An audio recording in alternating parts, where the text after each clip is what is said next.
الحمد لله وحده، والصلاة والسلام على من لا نبي بعده، وأشهد أن لا إله إلا الله وحده لا شريك له، وأشهد أن سيدنا ونبينا محمد صلى الله عليه وعلى آله وسلم.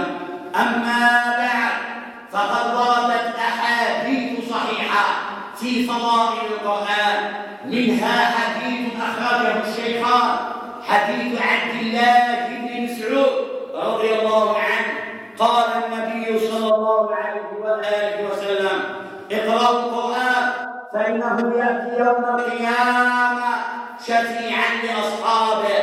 وجاء فيما رواه أبو داود من حديث أبي أمامة عن النبي صلى الله عليه وعلى آله وسلم قال: من قرأ حرفا من كتاب الله فله حسنة، والحسنة بعشر أمثالها، لا نقول ألف لام ميم حرف، ولكن ألف حرف ولام حرف وميم حرف.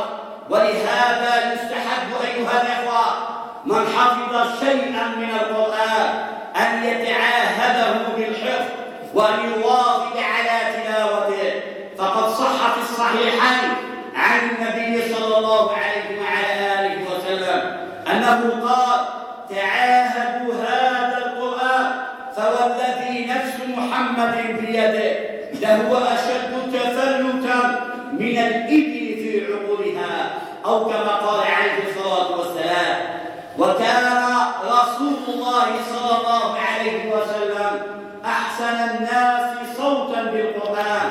جاء في صحيح مسلم من حديث البراء بن عازب رضي الله عنه: صليت خلف النبي صلى الله عليه وسلم صلاة المغرب فقرأ بالطور والتين، فما سمعت أحسن صوتا من رسول الله صلى الله عليه وعلى آله وسلم.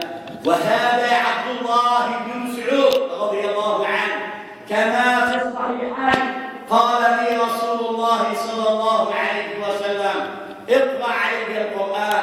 قلت: عليك أقرأ وعليك أنزل؟ قال: إني أحب أن أسمعه من غيري. فقرأت عليه من سورة النساء حتى وصلت إلى قول الله تعالى: فكيف إذا جئنا من كل أمة بشهيد وجئنا بك على هؤلاء شهيدا.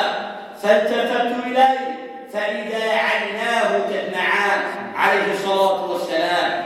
وهذا عبد الله بن عمر قال عنه نافع مولى عبد الله بن عمر: كان عبد الله بن عمر يقرأ من سورة الحديد حتى وصل إلى قول الله تعالى: ألم يأن للذين آمنوا أن تخشع قلوبهم لذكر الله وما نزل من الحق، حتى بل لحيته، حتى بل البكاء لحيته رضي الله عنه وارضاه.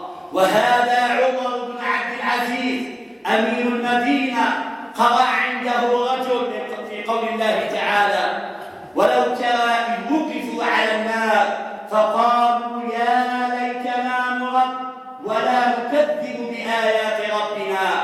قال: فبكى عمر بن عبد العزيز حتى دخل بيته وتفرق الناس رضي الله تعالى عنه وارضاه.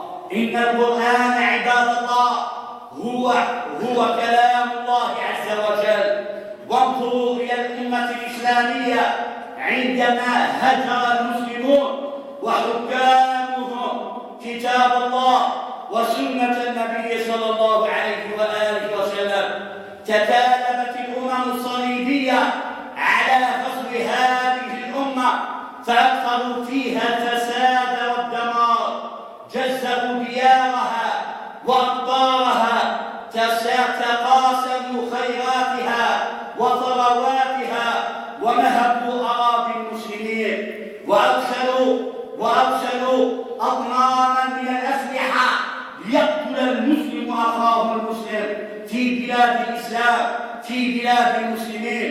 أشعل نار الفتنة، فتنة القتل وفتنة إسالة الدماء بين المسلمين والعياذ بالله عز وجل.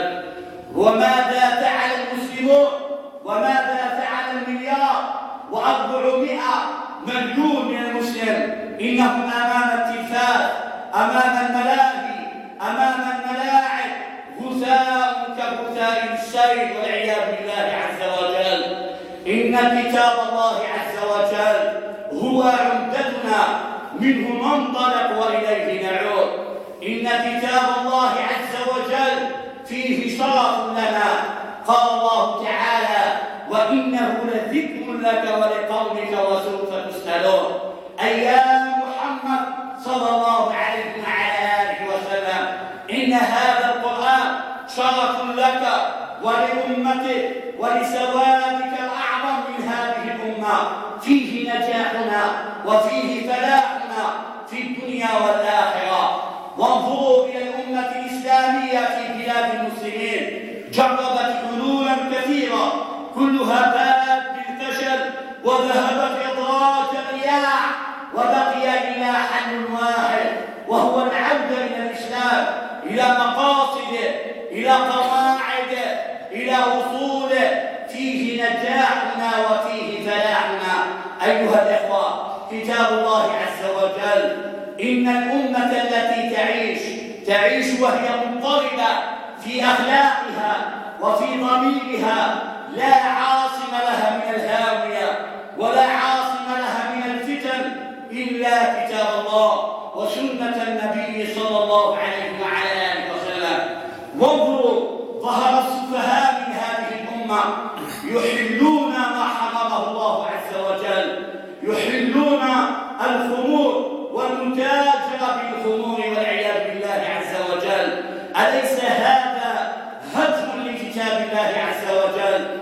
أين نحن من قول النبي صلى الله عليه وسلم: إن الله حرم الخمر وثمنها، وحرم الميتة وثمنها، وحرم الخنزير وثمنه. أين نحن من قول النبي صلى الله عليه وسلم: لعن الله في الخمر عاصرها ومعتصرها، حاملها والمحمولة إليه، شاربها وساقيها ومسقاها، كلهم ملعونون مطرودون من رحمة الله عز وجل. ويأتي قلة من سفهاء هذه الأمة يعلنون أن المتاجرة والاتجار والبيع بالخمور في بلاد الإسلام هو من الحلال. أما سمعتم الله يقول: يا أيها الذين آمنوا إنما الخمر والميسر والأنصاب والأزلام رجس من عمل الشيطان فاجتنبوه لعلكم تفلحون.